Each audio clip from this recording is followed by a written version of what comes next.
Hello guys, আসসালামু আলাইকুম। কেমন আছো সবাই? আশা করি সবাই ভালো আছো। Welcome back to my channel.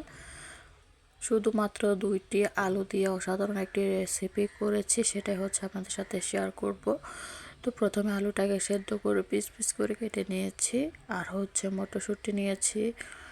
তো প্রথমে দিয়ে দিলাম কড়াইতে তেল।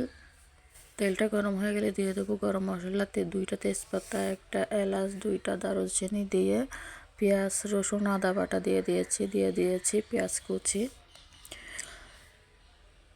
পেঁয়াজ, আদা, রসুন এগুলো ভালো করে ব্রাউন কালার হয়ে গেলে দিয়ে দেবো মরিচের গুঁড়া, হলুদের গুঁড়া, স্বাদ মতো লবণ, 1 চামচ জিরার গুঁড়া দিয়ে ভালো করে কষিয়ে নিতে হবে।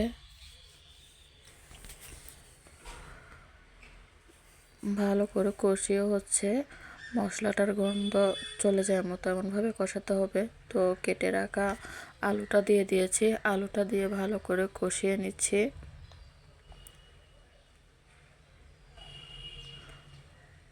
তো আলুটা ভালো করে কষানো হয়ে গিয়েছে। এবার হচ্ছে ঝোলের জন্য একটু পানি দিয়ে দেব।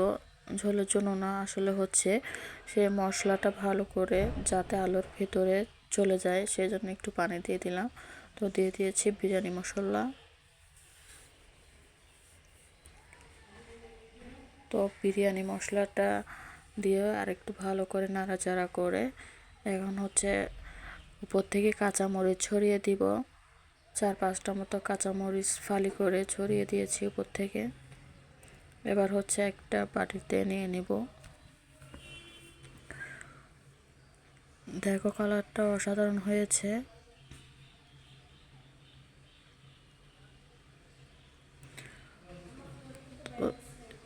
যে হাঁড়িতে রান্না করেছিলাম আলুটাকে, ওই হাঁড়িতে তেল দিয়ে গরম মশলা দিয়ে দিলাম। এবার হচ্ছে ধুয়ে রাখা পোলাওয়ের চাল দিয়ে দিয়েছি। পোলাওয়ের চালটাকে দিয়ে ভালো করে ভেজে নিয়েছি।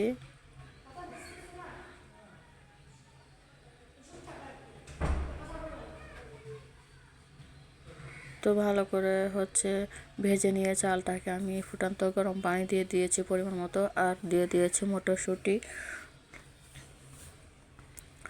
মটরশুঁটি না থাকলে আপনারা স্কিপ করতে পারেন, আর থাকলে দিতে পারেন। তো পরিমাণ মতো লবণ দিয়ে দিলাম বিরিয়ানি মশলা দিয়ে ভালো করে মিশিয়ে নিচ্ছি। মিশিয়ে ঢেকে রান্না করে নেব যতক্ষণ না পানিটা টেনে আসে। তো পানিটা টেনে নিয়েছে, আর হচ্ছে এবার দিয়ে দিব আলুটা দিয়ে ভালো করে একটু মিশিয়ে নিচ্ছি। ভালো করে মিশিয়ে নিতে হবে যাতে প্রত্যেকটা চালের গায়ে এই আলুর মশলাটা ভালো করে মিশে যায়। আলতো হাতে নাড়তে হবে। তো ঢেকে দমে বসিয়ে রাখছি 20 মিনিটের মতো। তো হয়ে গিয়েছে, পরিবেশন করে নিলাম।